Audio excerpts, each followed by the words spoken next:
Hi, everybody. Welcome to the Data Show. My name is Chris Greco. I'll be your host for the next 30 minutes. We'll be talking about different types of data, how we work it, how we parse it, how we figure it out, I guess basically is what this show is all about. Today, what we're going to talk about is dissecting the data. We're going to talk about parsing the data, trying to figure out exactly what it is that we want to find, why we want to find it, and how we want to apply that to our question or hypothesis.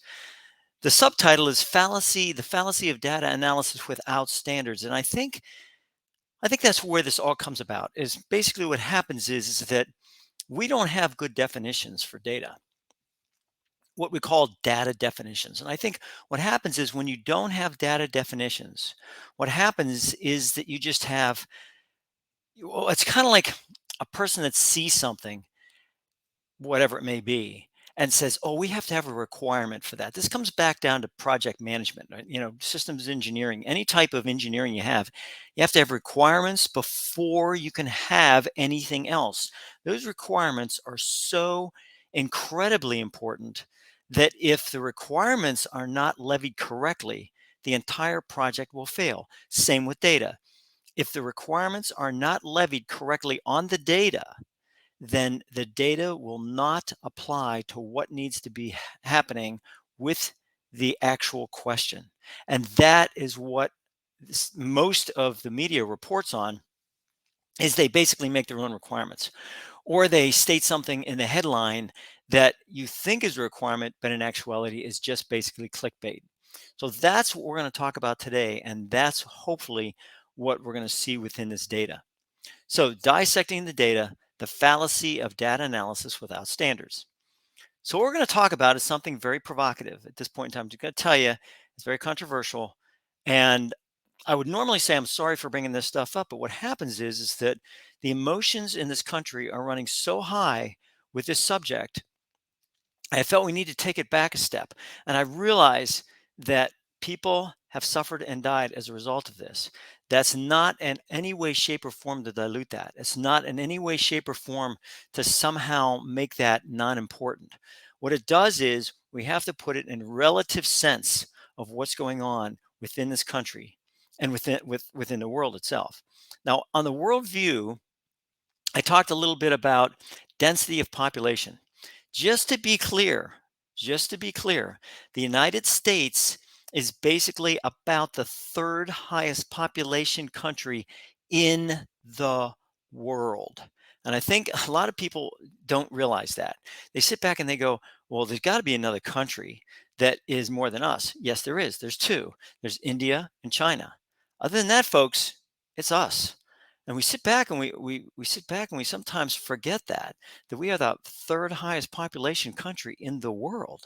I mean, we take a look at someplace like Canada. Canada has 10th of our population.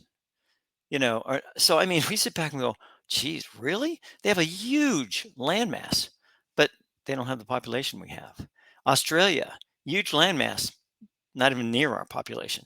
So a lot of things we have to take into consideration in relative aspects, part of dissecting the data. So what do we do? In trying to figure out a project or data, whatever we want to talk about, we start with a hypothesis. Now, normally a hypothesis is a question that's turned into a statement. A politician stated that the leading cause of death in children is a firearm. Not in a firearm, is a firearm. The leading cause of death in children is a firearm. That's a quote. Now, this is a hypothesis. The leading cause of death in children is a firearm. It's based on the question, are firearms a leading cause of death in children? So actually this is backwards, but basically the same thing. You take a question, you turn it into a statement, that's your hypothesis, that's your claim. There's a claim there, all right? And I think this is extremely important to understand. It's not a fact. This is not a fact. This is a claim.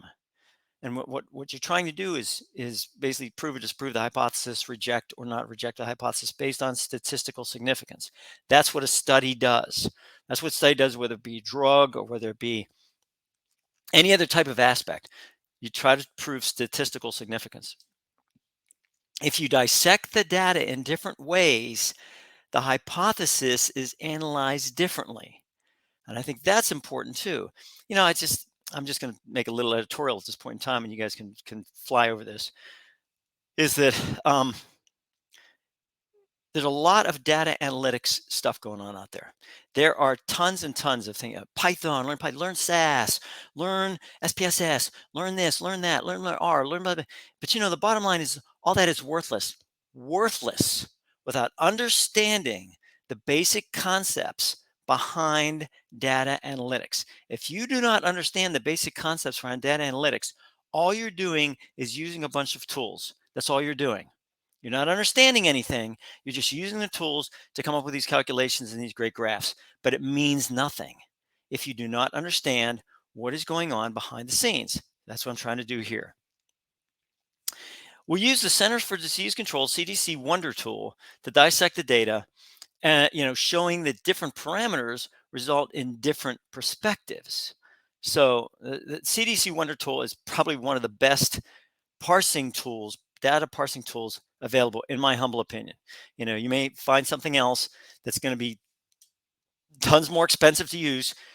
By all means, spend your money, because I think that's very important to be able to spend money on tools, because the more expensive the tool, the better it is, right? I mean, that's what everything is. The more expensive something is, the better it is. Every time. Am I being sarcastic? Absolutely.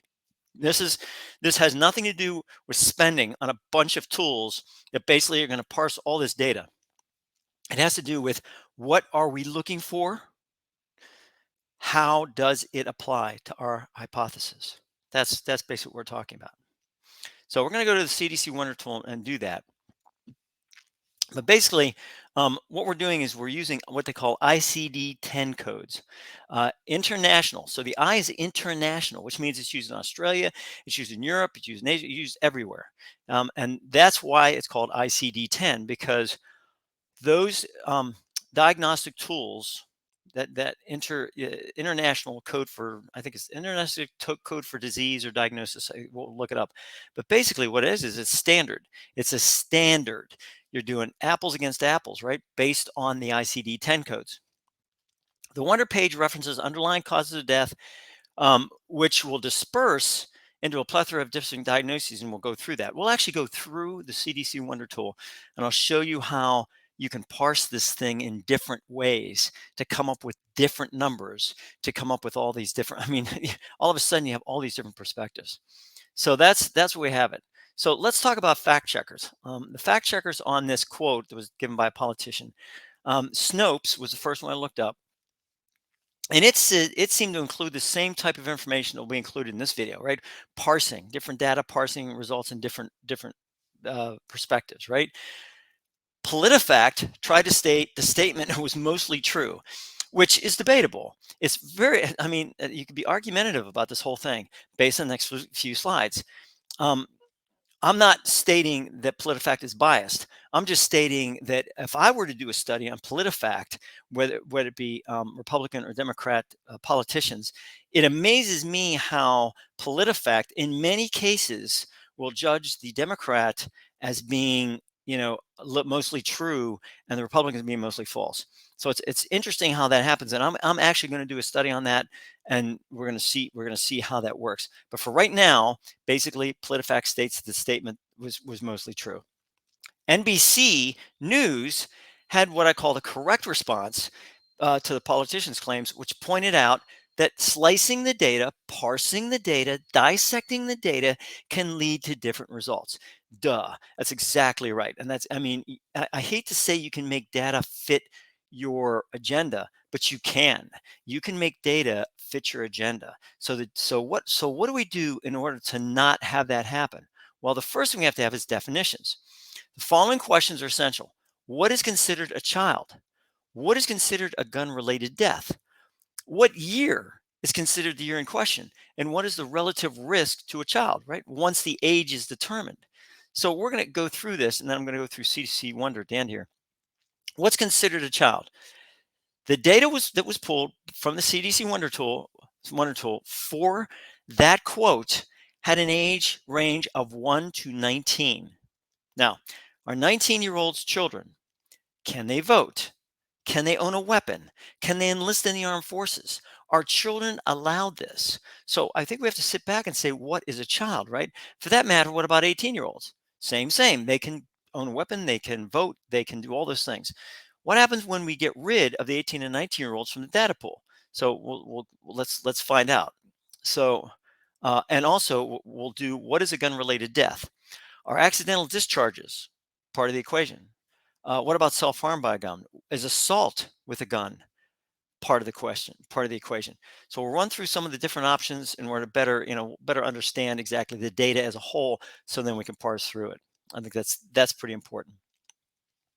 So what were the numbers that were reported? Okay, according to PolitiFact, for ages 1 to 18, there were 3,219 deaths in 2020 for firearms, while there were 2,882 deaths by motor vehicle traffic deaths. Okay, PolitiFact. Later on in the same report, PolitiFact stated that there were 4,357 deaths for firearms for those ages 1 to 19. So let's talk about this for a second.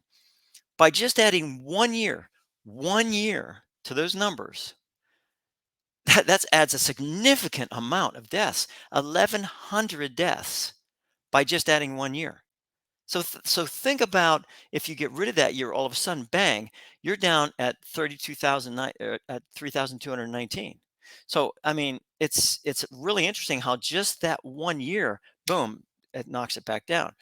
Then PolitiFact started to confound. I'm sorry, but they started to confound the analysis through having infants added, and then other congenital deaths and such. PolitiFact, they're trying to, I think, in their transparency and trying to be as detailed as possible, I think what they do is they confuse people. And all people are looking for, I swear, is that mostly true, mostly false thing. And that's all they're looking for. So okay, here we go. But I think fact checkers tend to just they tend to take a look at what was recorded rather than the possibility of other things that could actually confound. They call them, in fact, in statistics, called confounding factors. Those things that that also loop into the data, and basically can confuse and can confound the issue. Then PolitiFact added a source from New England Journal of Medicine. These are terms children and adolescents. So is it children or is it adolescence? Are we talking about children? And what do we? So the definition is very, very confusing. So, and then we finally come to, what year are we considering, right? So the most recent year of CDC Wonder, where most of the quotes are taken from, is 2020. And I do have 2021 in there under multiple causes of death, but not underlying causes of death, single cause of death. It's 2023, folks.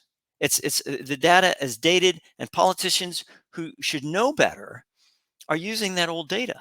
I mean, 2020 was what? The midst of the pandemic, was just the start of that sucker. January, February, March of 2020, we were in the throngs of it, right? Everything happened. And this includes former chief executives of the United States who are making comments based on the dated data. Instead of these chief executives, former or otherwise, making comments about old data and about things they hear from the media, maybe they ought to have their checkers, their data analysts, the ones that go through all this stuff, that buy the very expensive, tools and all that, go through that and see exactly what's going on. And this is, sorry, I'm taking my shots at the very expensive data analytic tools, because I'm sick and tired of these very, very, very, very expensive tools that are out there. And not kind of like, R is free. You can do R, KNIME, KNIME. It's free. This stuff is free, folks. Why are people going out and spending thousands of dollars on a tool when they can get stuff for free? I don't quite understand that, but that's for a whole nother show. If you remove the 2020 numbers from the data, you get the chart on the next page, right? And I'll go through all that data. I'll go through it all towards the end of the show. All right, so where do we get the numbers? According to the source, the numbers were retrieved from the CDC Wonder application. Cool. I do not know the exact ICD-10 codes they used, and the article that discussed the research was unclear. University of Michigan, EDU, firearms now top cause of death among children and adolescents. Children, adolescents. Analysis shows. Children, adolescents. Is it children or is it adolescents? Remember, the quote was not very clear. It just talked about children. children. Why? Because that's more an emotionally charged term than saying young adults, than saying it's boom. It's all of a sudden it's children, boom. Oh.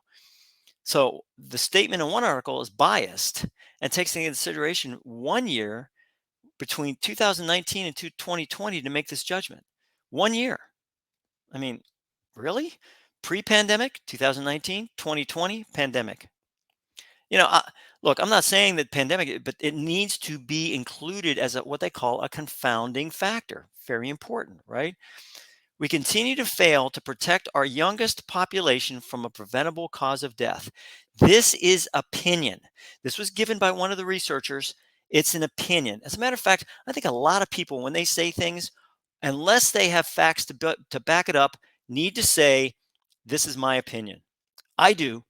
I do. I try to say this is my opinion on stuff. On the expensive tools, I'll say it. That's my opinion. You want to go out and spend money, have at it. You want to do whatever you want to do, go for it. The bottom line is that this is my opinion on this stuff based on experience, knowledge, and years. This individual who said that is some academician who has decided that he or she is going to put out this statement. And to me, that's all press. That's all my opinion, but I want it to get into press so University of Michigan can get their clicks. And this is the problem in our society right now. People are taking opinions and they're shoving them as fact, and it's not a fact. Just want to let you know. Now we consider, when they said, oh, we have more firearms death than traffic accidents. Okay, what is a traffic accident? You have to define that. I went ahead and did some basic analysis using ages 1 to 9 and transport accidents on CDC Wonder. The number retrieved matches those that were published in some of the reports. If you want to see what I did, just go right there. Literally go right there. It will show you exactly the ICD-10 codes I used. It will show you the search aspect, everything. When you get done with this at CDC Wonder, you can actually save your search, and you can make it into a saved search. And it's really nice because now people can go out there and they can see what I did and how I did it. Now it's interesting to note that some of the studies I saw actually do this. So that was nice, being able to see exactly what they did. And to tell the truth, this is not the study's fault. This is not this is not not the data fault. It's not the analysis fault. It's the definition fault. And that's where you come into definitions. This is important. I'm going to put this down here. If you don't have data definition, if you don't have it, you've got nothing. Definitions. It's so important I'm going to put it right underneath there. Definitions. You have to have a standard. If you don't have a standard, you cannot compare apples to apples. I keep saying this. I say it when I said it in Worldview on this last episode I had. I've said it here. Apples to apples. That means that you have to compare the same to the same. If you don't compare the same to the same, then that's not fair. It's not fair to do that. It's not a fair analysis. It's not a valid analysis. It's invalid. You cannot, you can't sit there and say, this is what I have. If you open the transport accident category, there are such things as pedestrian injured in transport accident, and pedal cyclist injured in a transport accident, and others. Are these part of the traffic accident areas that are compared to gun-related deaths? Now, I say this because, that could actually be lower traffic accidents deaths. So all of a sudden now that could still, you could still make your point. Hey, look, there are more more children, however the children is defined, killed by firearms than there are in traffic accidents. So I mean, but again, it kind of almost, it begs the question, what about the 17? When do you start to drive?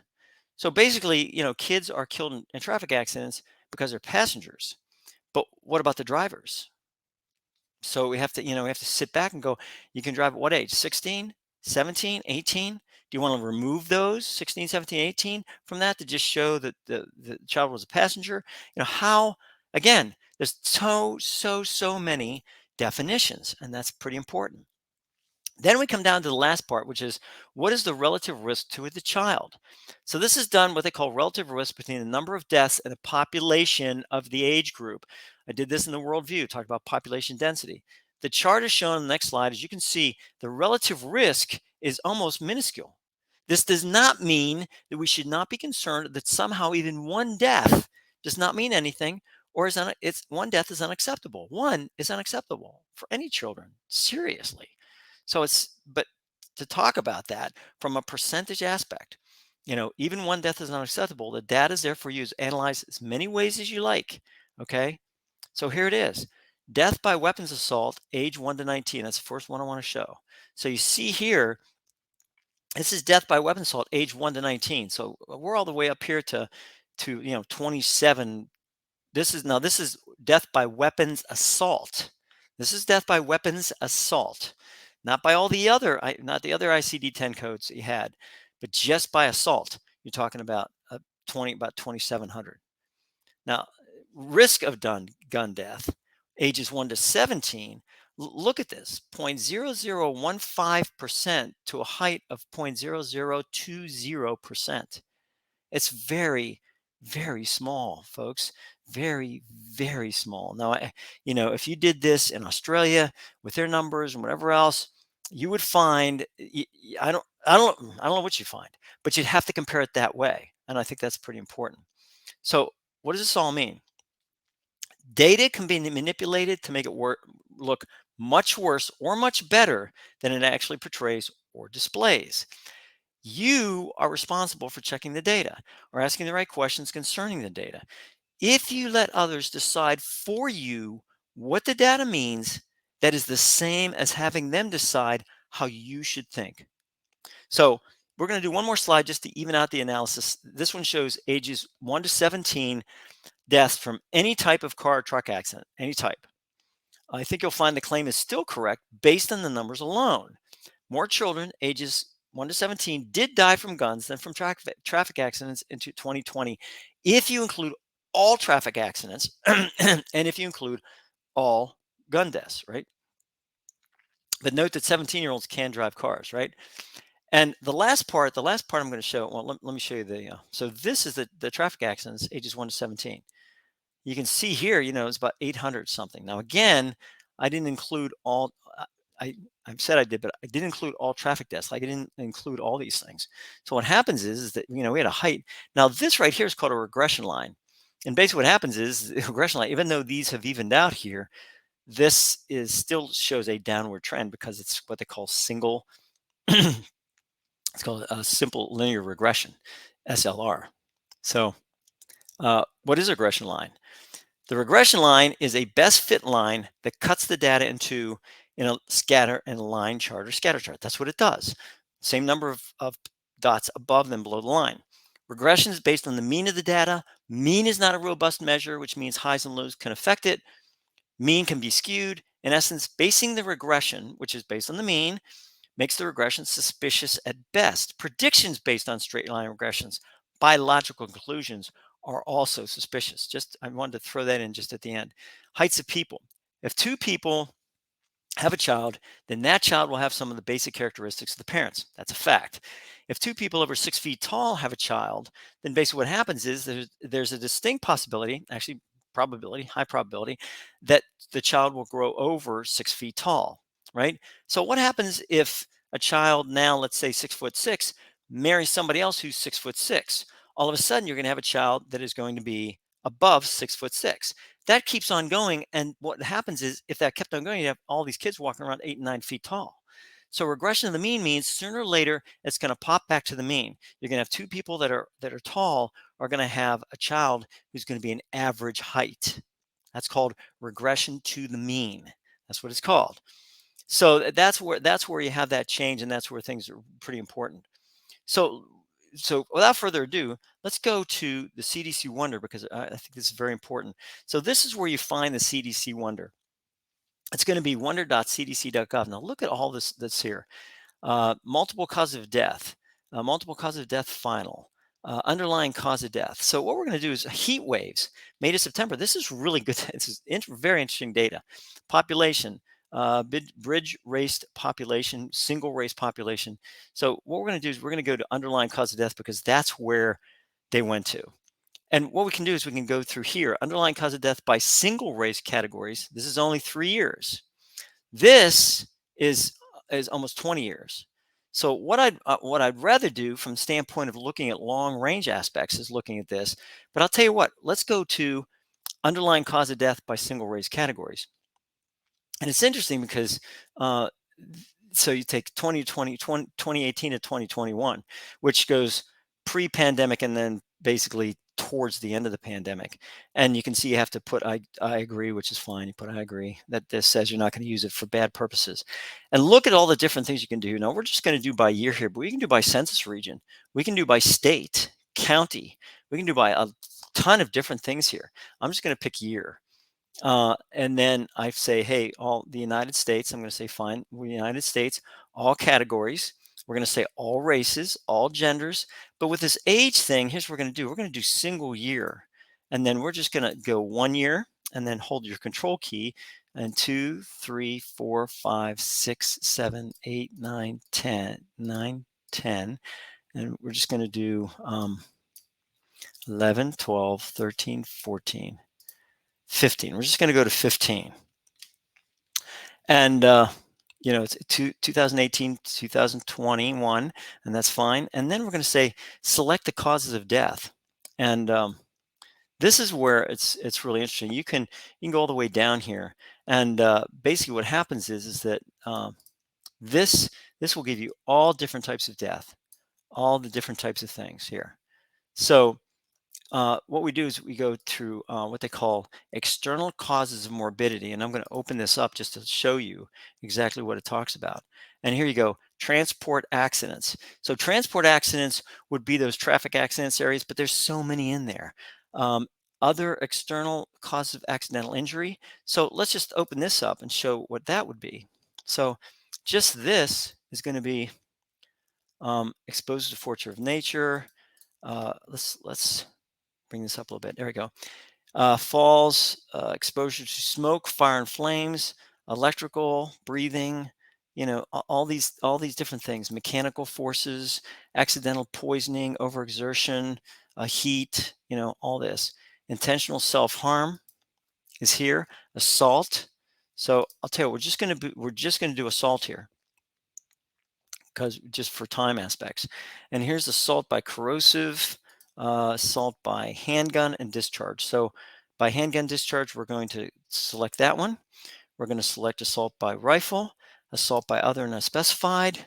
And that's all we're going to do for this. But you can see, there's so many different things here, right? And then basically it shows here, you export the results. It'll be a text file. You can show totals, show all these different areas. And what we're going to do is we're just going to put send here. Now, if we put send, now remember, these are ICD-10 codes right here. ICD-10 codes. And you can change it. You can say ICD-13 cause list infants, injury intent mechanism, drug, alcohol. You can do any of those things. We just use the ICD-10 codes. When I send this, it'll process it. And sometimes it can take a while. Sometimes it'll take maybe 40 seconds, whatever. And there it is. So these are the years you have here. So look at the deaths just from assault. Deaths from assault by a gun for ages what? 1 to 16, right? So this is what they have. And this is crude rate, very small, right? Per 100,000. So 1,970. Now, if I were to go back to the request form and I were to add something. So I'm just going to remember that 1,970 there. So let's say I'm going to put here, we'll put here event of undetermined intent and poisoning exposure, hanging, handgun discharge, undetermined intent. So we're going to have, oops, didn't want that. There we go. Handgun discharge, okay, undetermined intent, rifle shotgun undetermined intent, and then we're going to go back up to assault, and we're going to do assault by handgun, shotgun, and then we're going to send this one. So let's see, same age group, same everything, and basically what will happen is it'll process it through. And the nice thing about this is it'll process it through, and then it'll give you some different types of ways of looking at it. So look at this. You know, I added that, and look how the desk went. All of a sudden, the desk went down. You know, why would that be? Because basically, the request form, when you had that, you're basically kind of doing an and thing here, I think. Yeah. So basically, currently selected is this. Same thing, assault by handgun, assault by whatever. And, it's all the way from 1 to 15 years. So can you see how even adding something can put that confounding factor in there? So basically what's happening is you're doing almost an and type thing, right? So it's not making much sense. You just have an assault, then all of a sudden it's like, oh, you have all these other ones there. So you have to be careful about how you do it. And you can just see the cause list here. This is the cause list. So this is the cause list for inference, injury intent. So this is homicide, and you can put fire, flame, natural, poisoning, suffocation, injury. So there's a lot of different ways. Again, you can parse these areas, right? You can parse this. So it's just there's a firearm right there. So homicide, firearm. And we're going to do 1 to 16. So can you see it just, and you can go to the underlying cause of death, 1999 to whatever, all of a sudden, now look what I have here, 1971, which matches my 1970 when I talked about different types of assault with firearms. So you can do it generally, you can parse it, you can do all kind of different things. And sometimes it'll come up with this weird stuff. Now, you can do a chart, and the chart is normally like that. You can also do chart options. You can change it to a line chart if you want. And you can do it by line chart. You can do vertical, and you can do change chart. And there's your chart here. Okay, so I know this was a little bit long, but I just wanted to let you know that this is what you're talking about. And this is what, when we talk about checking the data and understanding the data, we talk about this. We talk about the ability to parse this data and be able to see it in different ways, to be able to come up with different perspectives. But remember, those different perspectives are elusive. You must take a look at it from the standpoint of definitions.